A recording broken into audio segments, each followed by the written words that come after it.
I'd like to thank the technical group for bringing this motion before the House this evening, in that it is in a matter that is actually cascading down the lines financially towards us, and which has to be actually dealt with in a very, very comprehensive way.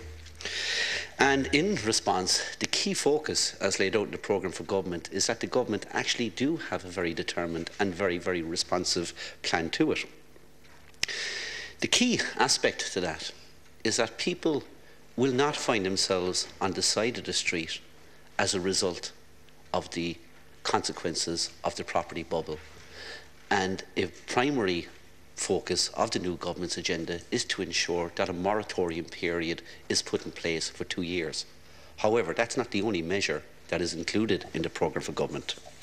We need a very, very comprehensive and very, very detailed response to this, and there is no one-size-fits-all solution to it.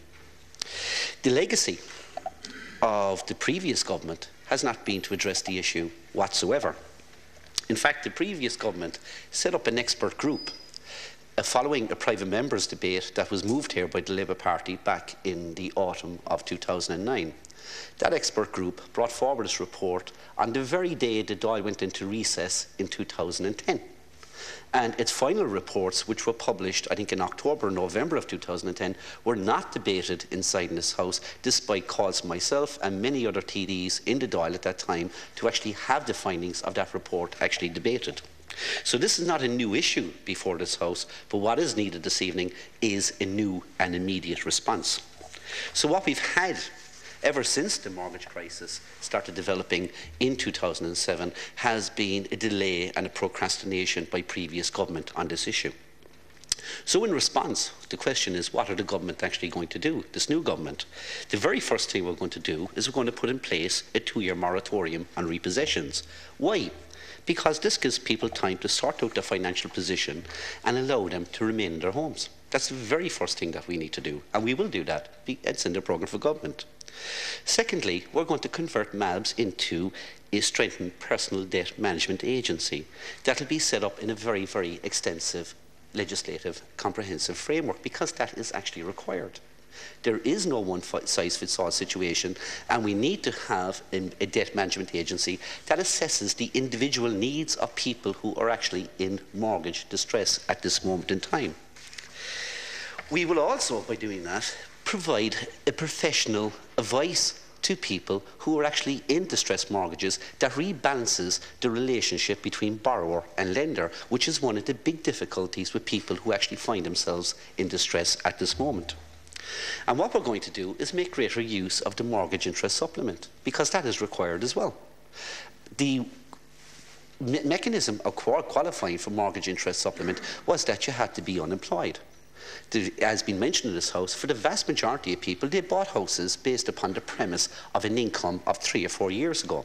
That income is no longer available to them. If they're private sector workers, they've seen their wages reduced, and if they're public sector workers, they've seen their wages reduced. And the ratios at which they bought their homes with regard to their incomes are no longer in place. So there does have to be some adjustment with regard to the mortgage interest supplement scheme. We also need to change with regard to the situation of people losing their homes. For instance, one of the things that I believe with those 3 measures is that we need longer-term solutions than that as well.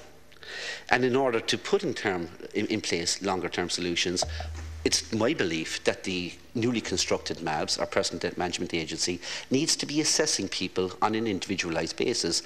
And after a 2-year period, so we're not just long-fingering this, or we're not just kicking this problem down the road, we actually assess their situation. And if they are able to meet 2/3 of their mortgage repayment interest payments, as was recommended in the expert group's report, they should be put onto a restructured mortgage. Deputy just has 1 minute. Thank you very much, Glasgow Corley. However, if they're not able to meet those payments, I believe the state needs to step in, meet those payments, and actually take equity in those properties. At this moment in time, there is an unbelievable sum of money going into rent supplement. If we evict people out of houses because of repossessions, we are then providing them with rent supplement. It makes more sense to actually provide mortgage interest to them. However, people do have obligations as well. And I believe the minimum requirement that anybody in difficulty would have is that they would contribute at least the sum of money that they would if they were on a rent differential, if they were moved into those properties, so that they would be servicing their loan. People still have financial obligations to meet, but we do it in a structured way. But I do believe it will be time, as this programme is rolled out, that the state will actually step in and take equity, but on the basis that this Ireland, I don't want to tell other members in the South, we're a home purchasing nation. We're not going to change ourselves from a home purchasing nation.